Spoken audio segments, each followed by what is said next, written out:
Episode 19, part 1 of Kenya's premier sports video podcast, by the Three Quarters podcast. Today we are shooting from an undisclosed location located on Raptor Road, Westlands.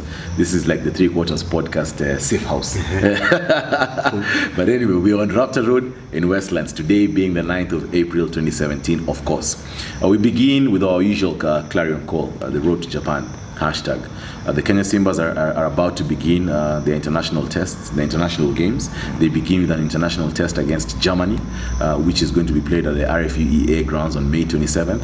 They then begin their World Cup qualifiers versus Uganda on June 24th. They play Senegal in Kenya also, Nairobi, and then they play Tunisia in Nairobi, Kenya. They then go to Bulawayo to play Zimbabwe and finish off with Namibia in Windhoek. Therefore, we ask you guys, and we've been asking you guys since episode 1, we are now in episode 19, that the support is supposed to be for the Kenya Simbas, and therefore jump onto the Road to Japan hashtag to support these boys, because these boys are indeed the superstars of Kenyan rugby. This is Nyash, official noisemaker. Jeringus, Kenyana. And we begin with Matters Kenya Cup, Kenya Cup semi-finals. Yesterday, our feature game of the week, of course, was Homeboys RFC versus Cabras Sugar.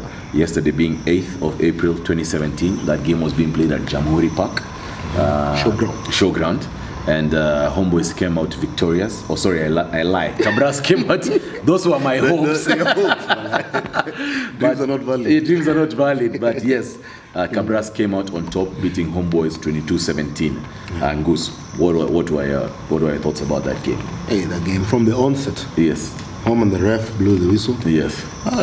Homeboys really came out of the blocks stronger. Yes. Okay, maybe apart from the scrums. Cabras were a bit, I think they were a bit stronger when it came to the scrums. Yes. But the lineouts, of course, Mavala, yes. Yeah, Mavala was quite dominant. Yeah. Yes. And then I'd like to say the backs were a good match for each other. Yes. Walisumbuana Vizuri. And then the 15s. Yes. The two number 15s. Yes. Ayange and Mugaisi. Leonard Mugaisi, yes. Leonard Mugaisi. Yes. They were quite good the first half. Yes. And then now Kubu as well at 10. At number 10, before moving. Yes, to fullback, yes. His territorial kicking was excellent. Yes. I could see he was marshalling the game. Yes. Yeah. And then, of course, the rain came. The Cabras were playing at an unfamiliar weather. Yes. The first half. Yes. You could see them dancing. When it started raining. Yeah, Table stand. Homeboys. I think Homeboys were quick off the blocks, as you say. They registered their 12 out of the 17 points. Yes. In the first half. Actually, 17 out of 17 out of 17. Yeah, 17 points in the first half. Yeah. They were quick off the blocks. They realized that Cabras were going to choke them at the breakdown, and therefore the ball was moving quickly off the breakdown. Masai did a good job in the first half. Second half, when the rain came, Cabras were at home. And they felt they are back in Western. They are back in Western, and they were able to turn the tables on Homeboys. They played some very comfortable rugby under the rain. But credit to Homeboys, they were also able to match up to Cabras in the rain. Yeah, a little bit. Yes. But then again, those scores in the first half, that's when the Cabras had their sin bin, right?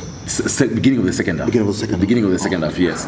And then shortly thereafter also, Homeboys had a sin bin. And Cabras really capitalized on that. Exactly. That's when their try came. Yes. I think, was it the first try? Yes. The first points were off a penalty. Penalty, yes. Then, of course, Cabras taking the game 17-17 at the end of the regular 80 minutes.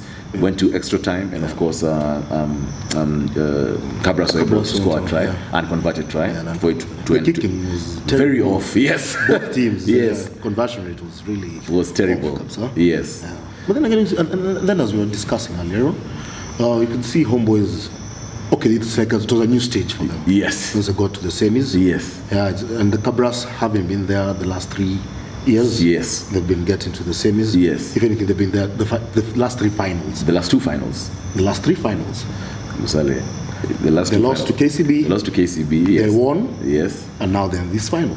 And this then okay, in this final, okay, fine. I thought you were saying before, yes, yes. The last 3 finals, yes, they have been there. Yeah, I think they had the maturity and the experience. The players, because you could see they were more relaxed about this. Yeah, they took the game. They were well prepared for this game. Yes, and then they adapted well. Okay. They adapted to the sunshine, not the rain. Yes, they adapted to the sunshine. And they had, I think in all facets, and we keep saying at the knockout, it's all about your mental strength. It's nothing to do with who's been the form team over the season. It's all about who gets it right in crunch time. Therefore, congratulations to Cabras. They were the second team into the final. The first team, of course, you want to read us the other results? Yeah. The other guys were not sure. Strong and superior. Yeah. KCB versus Harlequins played on the 8th of April. Yes. At Raraka, the home ground of KCB. Yes, Lions Den. Yeah, the Lions Den. Yeah. KCB were victorious, 19-12. 19-12. Yes, of course, that game, all of Queen's points coming through the boot of David Ambunya. It was surprising that he can kick that well.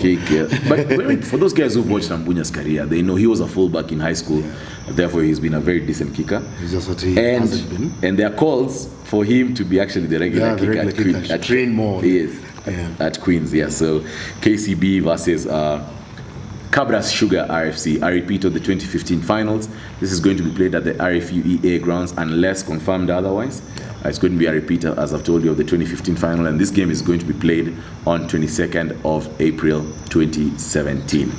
How do you call it? How do you think it's going to be go? Or what's your prediction? Or what do you think is going? How do you think it's going to go?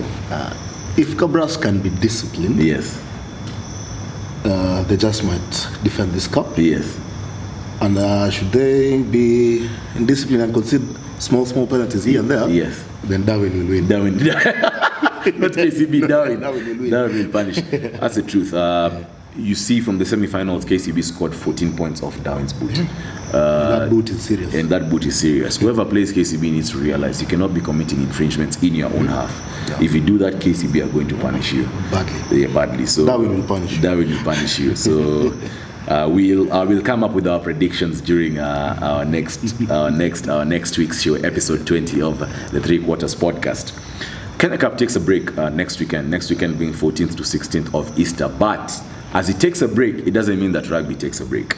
There's the Nakuru 10s Great Rift Tennis-Side Tournament that's going to be happening at the Nakuru Athletics Club. It's going to be running from the 14th of April to the 16th of April.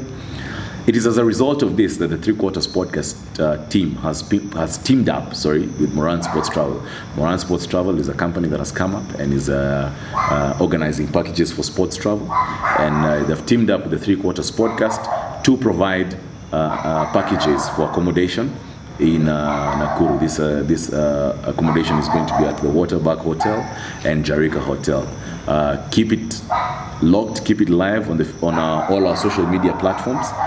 You'll be able to get the information on the packages that the 3 Quarters podcast is providing. That has been episode 19, part 1 of the 3 Quarters podcast. We always ask you guys to like our Facebook page, to subscribe to our YouTube channel, and follow us on Instagram. This is Ngash, official noisemaker. Jeringus, Kenyana. And keep it live, keep it locked. Stay tuned for episode 19, part 2.